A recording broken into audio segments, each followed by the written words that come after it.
and welcome. This is Nandini Hirani and you are watching It's Tomorrow News. On Monday night, temperatures were tumbling chillingly across Canada and some regions felt like minus 60 degree with the wind chill this weekend. Canada logged its coldest temperature in years this week as the remnants of a polar vortex set in across most of the country. What's the coldest temperature you have ever experienced? Perhaps minus 30 degrees Celsius?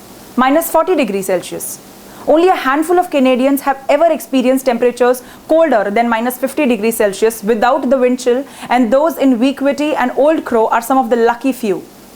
Canada's Weequahic in the Northwest Territories confirmed a minus 51.9 degrees Celsius temperature with the coldest temperature in nearly 4 years. The last time a temperature that cold was recorded in Canada was in March 2017, where the mercury plunged to minus 54.7 Celsius in Mold Bay, NWT. The record-breaking cold has been brought on by the remnants of a polar vortex moving across Western Canada, causing some regions to feel as cold as minus 60 with the wind chill. A prominent lobe of the polar vortex settled over Western Canada and created the coldest Canadian temperatures in years, and in some cases, record-breaking cold. The polar vortex is a large pocket of very cold air that sits over the polar region of Northern Hemisphere in the winter. This large air mass of extremely cold air can sometimes find its way into southern Canada and the US when it breaks off from where it originates. This usually happens when a large area of high pressure in the Pacific helps to steer the air mass from the north down towards the US. When the polar vortex arrives, it can bring sub-zero temperatures to the US and Canada for days at a time. When the strong steering flow from the Pacific high begins to weaken, usually the polar vortex will retreat north again and temperatures will begin to come back up. The spinning up of the cold air up around the North Pole deepens and strengthens in winter because of the lack of sunshine. The polar vortices are unusual and their remnants push into Canada most winters. A polar vortex contains Arctic air that sits over the poles for much of the winter. When those weather systems break down heading into spring, the Arctic air then falls into Canada. The polar vortex is breaking cold records across the western provinces too. The weather system has resulted in Uranium City typing all the time cold record at minus 48.9 degrees Celsius, while Fort Chipewyan, Alta set a new record of minus 47.2 Celsius. With the Arctic air moving down into western Canada, the vortex is pushing warmer air north.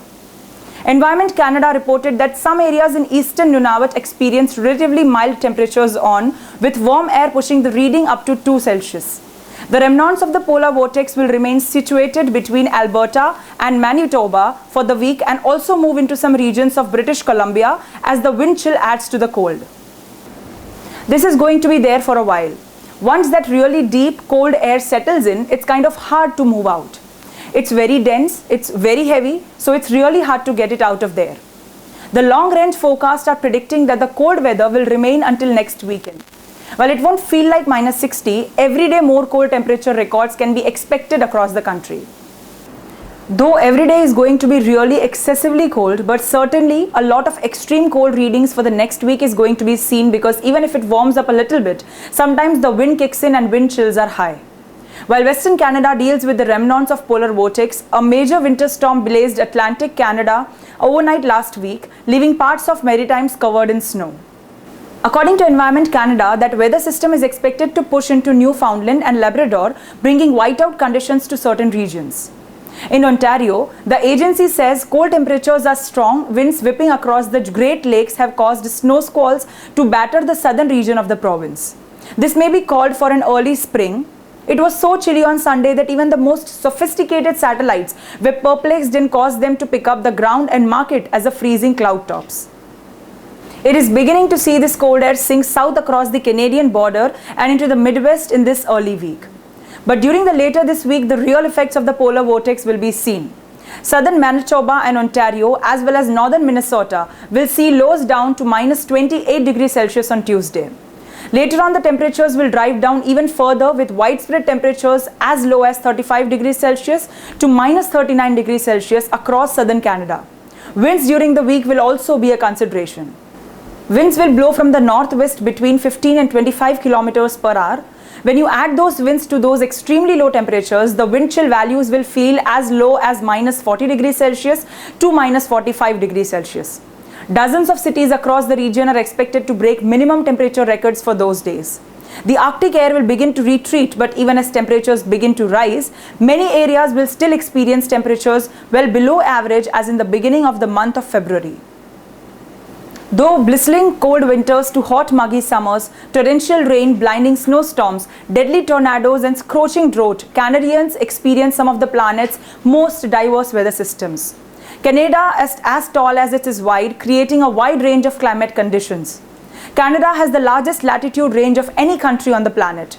Its southern border lies at the same latitude as Northern California, while the north edge reaches right at the top of the world. Every winter, southern Alberta in Canada is Chinook capital.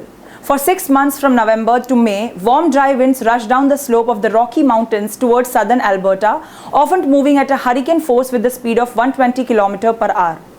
This can bring astonishing temperature changes and melt ice within a couple of hours.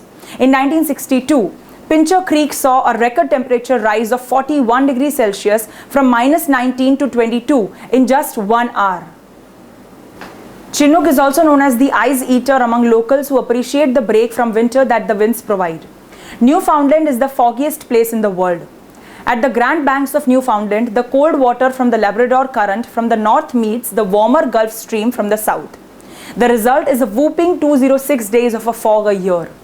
In the summer, it's foggy 84% of the time. It's also the richest fishery in the world. However, the fog is a serious hazard to ships in the region. In February, below freezing temperatures have been continuing since a long time. Now, snowfall warnings also have been predicted for west of Calgary, along with a few other parts of West Canada. St. John's, Newfoundland and Saguenay, Quebec top the list of Canada's snowiest largest regions. St. John's ranks first for total amount of snow, while Saguenay has the most days with fresh snowfall. The cities included in these rankings are Canada's 33 largest metropolitan areas. Not all regions near the Arctic Circle saw bone-chilling cold conditions. In comparison to northern Saskatchewan, regions in eastern Nunavut experienced relative beach water as mild air surged up to 25 degrees above normal, pushing the mercury up to 2.0 degrees Celsius on Sunday. That's all for now. For more news updates, stay tuned with us. It's Tomorrow News, Nandini Hirani. For more weather updates like these, please subscribe our channel.